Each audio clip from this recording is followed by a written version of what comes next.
श्रीलक्ष्मी श्रीमहालक्ष्मी क्षीरसागर कन्यका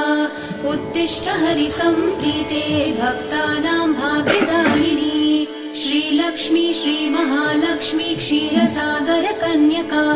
उत्तिष्ठ हरिसम्प्रीते भक्तानां भाग्यदायिनी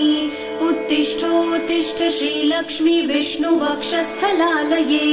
उत्तिष्ठ करुणापूर्णे लोकानां शुभदायिनी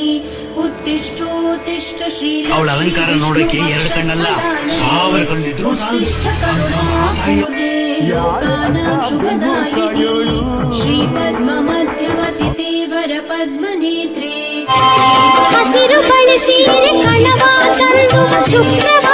पद्मजात जननी शुभ पद्मवक्त्रे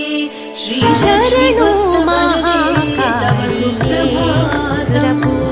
श्रीपद्ममध्यवसिते वरपद्मनेत्रे श्रीपद्महस्त चिरपूजित पद्मपादे श्रीपद्मजात जननी शुभ पद्मवक्त्रे श्रीलक्ष्मी भक्तवरदे तव सुप्रभातम् जाम्बूनदाभसमकान्ति विराजमाने तेजो स्वरूपिणि सुवर्ण विभूषिताङ्गी